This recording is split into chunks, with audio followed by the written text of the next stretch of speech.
Hola con todos, nosotros somos los estudiantes de nivelación de la carrera de Medicina de la Universidad San Gregorio de Puerto Viejo. Mi grupo está conformado por Carlos López Vincent, Nayeli González Lucas, Carlos Benavides Zapata, Steven Merchanzo Ledispa y mi persona, Alison Ponce Olguín. Hoy les vamos a hablar un poco más sobre el efecto Tyndall. ¿Qué es el efecto Tyndall? Es un fenómeno físico que ocurre cuando un haz de luz atraviesa un coloide o una suspensión. Las partículas dispersas en medio son lo suficientemente pequeñas como para no verse a simple vista, pero grandes para dispersar la luz, haciendo visible en su trayectoria. Este efecto fue descrito por el físico John Tyndall en el siglo XIX. Esto nos permite ser útil para ver la diferencia sobre una solución verdadera y un coloide.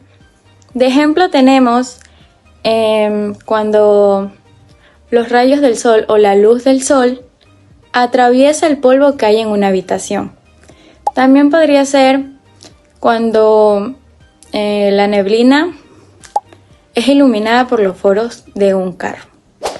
Bueno, el efecto Tyndall fue descubierto por John Tyndall, que fue un físico, químico y naturalista irlandés, nacido en Ladybridge, Irlanda, en 1820. Es conocido por sus investigaciones en óptica, termodinámica, acústica y por ser uno de los principales divulgadores científicos de su tiempo. Durante sus experimentos en la década de 1860, se enfocó en cómo la luz se dispersa al atravesar diferentes sustancias.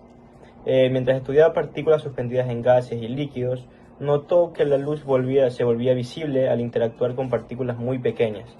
Mientras investigaba la dispersión de la luz en medios coloidales, como el aire con polvo o líquidos con partículas en suspensión, Tyndall observó que un rayo de luz normalmente invisible en un medio puro se vuelve visible cuando atraviesa un medio que contiene partículas diminutas.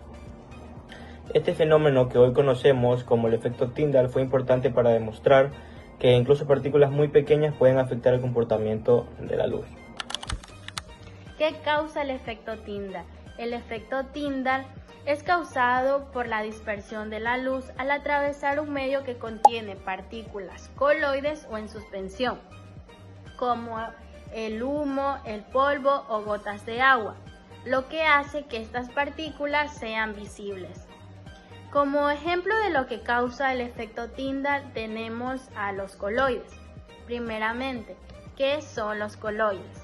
Los coloides son sustancias compuestas en dos fases. Una fase que es continua, que es de líquida o gaseosa, y una fase dispersa que es sólida. Y estas son partículas muy pequeñas. Estas partículas microscópicas están suspendidas en fluidos como es en la leche o en la gelatina. Como segundo punto tenemos a las suspensiones finas, que es el polvo en el aire o el humo en una habitación oscura. Como último punto tenemos a las sustancias translúcidas, que son un vidrio esmerilado o soluciones disueltas en ciertos compuestos.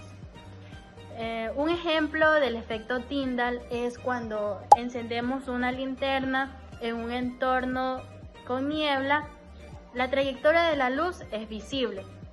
En este caso, las gotas de agua de la niebla son las responsables de la dispersión de la luz.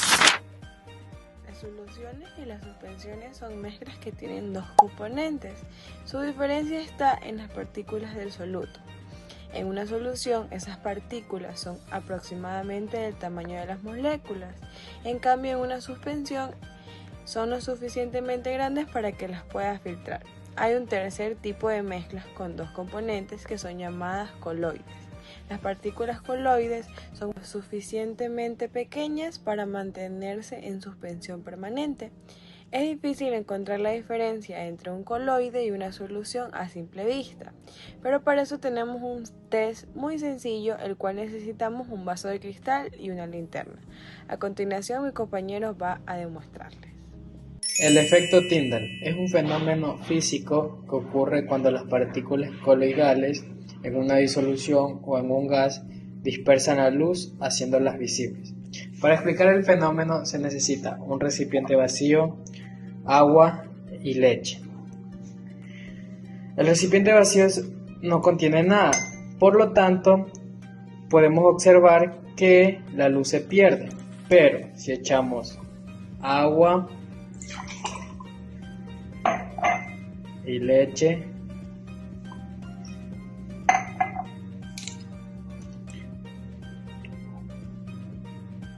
podemos observar que la luz sigue su trayecto y no se pierde, porque contiene partículas de suspensión y esto se conoce como efecto Tyndall.